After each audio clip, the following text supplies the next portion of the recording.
Cruise by Mandy. I hope you're having a marvelous day. I've had a lot of questions of, I'm going on a cruise, we've got me booked, what do I need to take? And there's always the normal stuff, but so much has changed since COVID. Just taking a few minutes here to reiterate what we need to have when we are leaving the country to go on a cruise. So the first two things I want to talk about are what's new over the last 600 plus days. Two things, as you know, most cruise lines require ages 12 and up, if not all ages, or if not 5 and up with the new pediatric vaccine, to be vaccinated. So your vaccine card is important. Don't lose it. Don't let the dog eat it. Don't get it water damaged. Have it. Now, if you also have a QR code from such as Walmart where I got my vaccine, you can print off something that's legal. It's a QR code. They can scan it. It goes back to the database and they know it's real and not one of those fake ones that people have apparently been buying. So bring both if you have both, but you do need to have it. Many times you also have to upload it before your cruise, and there is a time frame with that. Some cruises, you have to have it uploaded a week ahead of time. So don't miss deadlines. Just like when you were in middle school and had a late paper turned in, teacher would maybe take 10 points off and that's it. Oh no, don't miss your cruise because of a little technical issue like vaccine card. The other thing that's new is I do carry everything in a folder when we travel. It's something my husband got me in the habit of, and I do print everything out, so I do apologize for not saving the trees. But your negative COVID test, that is important. And as you can see, I do mine at eMed, which is the home test. Super easy. I keep one or two on hand at home, but that test. So even though we do receive test results on our phone through email, through the Navica app, I still print that sucker out. We have spent way too much money again to not have a piece of paper to show, whether it's for a flight, you're changing planes in a country that just changed the rules last night. Have your stuff ready when you're checking in at the airline, when you're checking in at the cruise line. If it needs to be uploaded, have it ready. So vaccine card and your test, your negative test result, are imperative to cruise these days. Now everything else is like normal. So let's go over what the normal stuff is, if we can use that word during these times. First of all, you're leaving the country. This passport book, not card, is imperative. Some cruise lines actually require a passport book now, even if you're not required to by the law. And that is something that cruises can do. So for example, Virgin Voyages, round trip Miami, technically you don't need a passport book according to the government. However, the cruise line can require it as Virgin does. So that's something to be very aware of, and you want to plan ahead for that. Also, double check your page where you have your all of your information, because you want to make sure that that passport is not expiring until at least 6 months after you get home. Because again, the government rules can change for different countries. Some countries require it to be valid only during time of travel. Some countries require it to be valid at least 3 or 6 months past the end of travel. And guess what? Tour operators and cruise lines can require the validity of your passport to be longer than the actual country. So 6 months is the general rule. Have your passport, have it checked, double check it, don't let the dog chew on it, and have that ready so that you are ready to travel at any time. And it's the passport book. Also, the last thing is to check the back. Some places require X number of pages, and these were my last 2 empty pages. And somebody's already stamped it. I think there's one more here. Yes, that was the 2. But I had several pages, and now every single page has stamps on it, and I cannot travel according to certain things like Germany.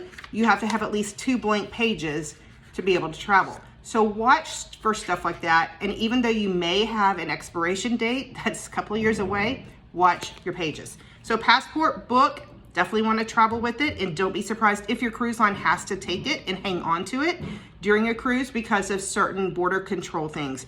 I've relinquished my passport and my vaccine card on my last river cruise out from Romania to Budapest. Weirdest thing, you feel like you're walking around naked, right? Because you got to have that stuff. So I also still take a photo of my vaccine card, and a photo of my passport page just to have with me on my phone and email it to an account that I can have somewhere if I ever had to access it. Now, somebody probably has access that can hack it, whatever, but you know what? I still need a backup because I know how things can happen. Not only do you need your passport book, you've also have online check-in to do. Online check-in is usually done in advance.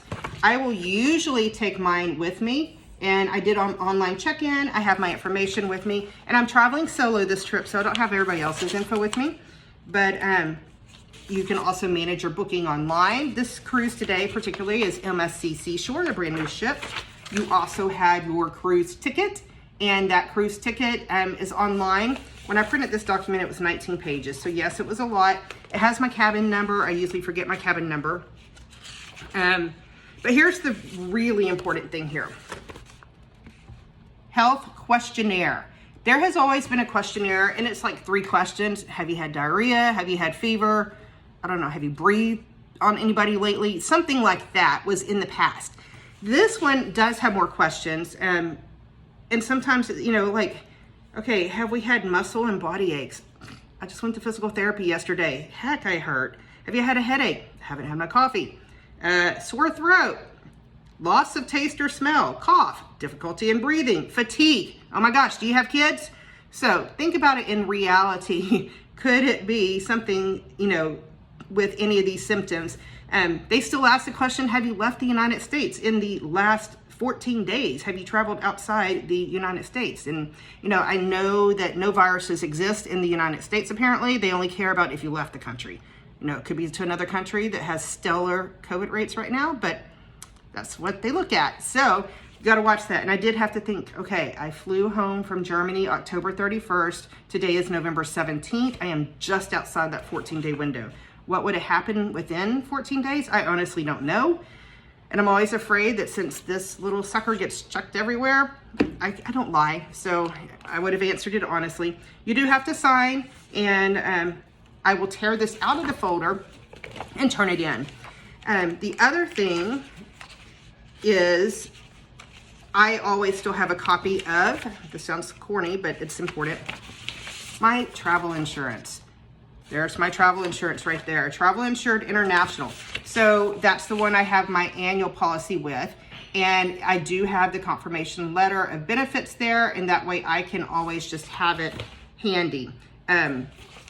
That's important to have with you because we never know what's gonna happen. You know, get an appendicitis, whatever. A kid plays sand volleyball and crashes and really hurts themselves. You just don't know the crazy things that can happen. So copy of your travel insurance. That's also in my folder. That's kind of the nitty gritty. And I do keep my passport and vaccine card close together. I don't buy the fancy stuff.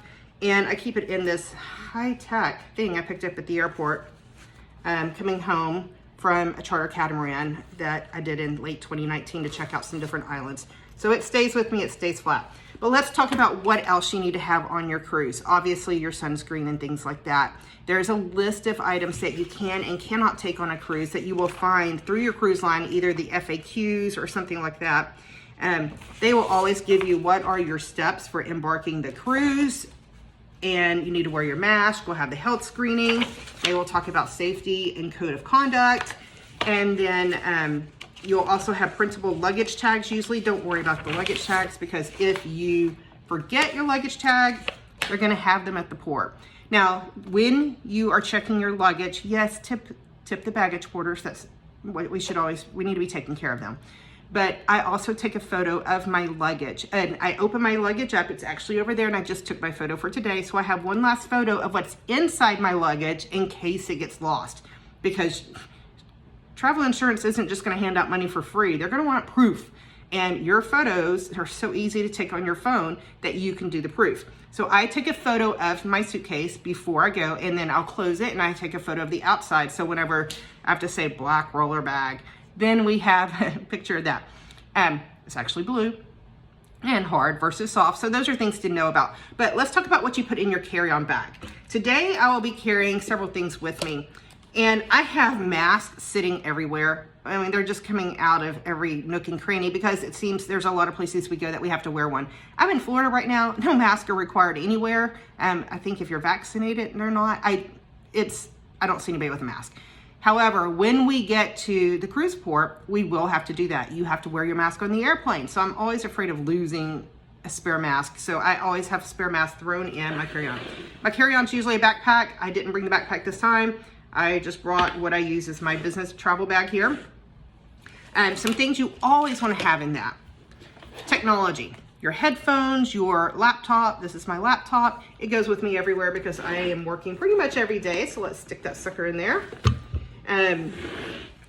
Your phone chargers, because you know you're going to run out of that. This is just a handy case that I use mine. So I've got my charger and stuff in there, and I can toss that in there. Let's see here. CPAP machine. My travel CPAP machine. You gotta have it. I've already got the headgear in there. That fits in there. If I move that around the right way, there we go. Sunglasses fell over. I have my prescription sunglasses in there too. Then I know that I can keep my passport, my other photo ID, such as my driver's license, because I always keep the passport in the safe and then carry my driver's license with me ashore. And I have my phone anyway, so that's my backup copy of my passport book should I need it. I'm so afraid of losing that passport book. It does stay in my safe along with any extra credit cards that I don't need. And medicine, so not really medicine, HelioCare, I take it because a pharmacist recommended it to me that I believe and trust. And so I take this to help with, what's it say? Dermatologist recommended sunscreen and all of my other normal meds. So those go in my carry-on as well because we need those things. There we go. And now it's getting kind of full. Let's see, my prescription glasses because I can't see. That's why you always see me with glasses on my head, is because those are prescription glasses or my case like that's in there, and I can see much better when I'm actually wearing them. But my normal glasses for nighttime seeing, got my mask that's gonna go in there. I lose my room key all the time. Now some cruise lines have a bracelet like you saw me post about Virgin Voyages. And I carry my lanyard with a little pouch and I just stick my new room key in there every single time. Otherwise my husband has to carry it. I never have pockets, I lose it. And especially when he's not with me, like on this trip, I can't lose my room key. So that's something else I throw in my packing bag. I always have a black or blue pen because there's always paperwork to do, and it's got to be legal. It can't be the cute pink or purple or green. So have a good pen.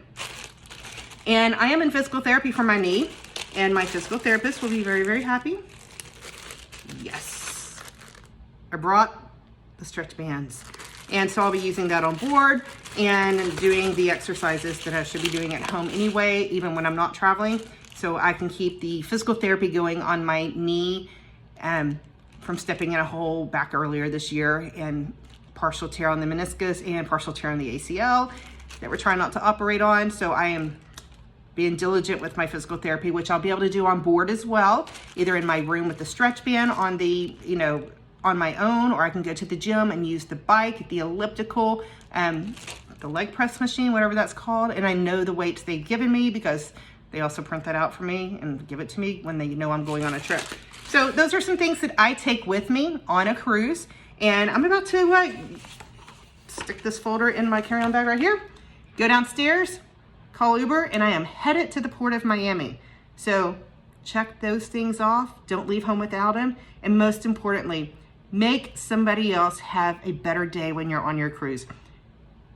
Our cruise staff are just amazing and need our love and support and a thank you and a genuine thank you. So just like when I say thank you for booking with me, thank you for taking care of our cruise staff on board, because they do so much for us and they're leaving their own families behind. So Cruise by Mandy, off to the port, got my carry-on, got my photo of my luggage, and I am out the door. Have an amazing day.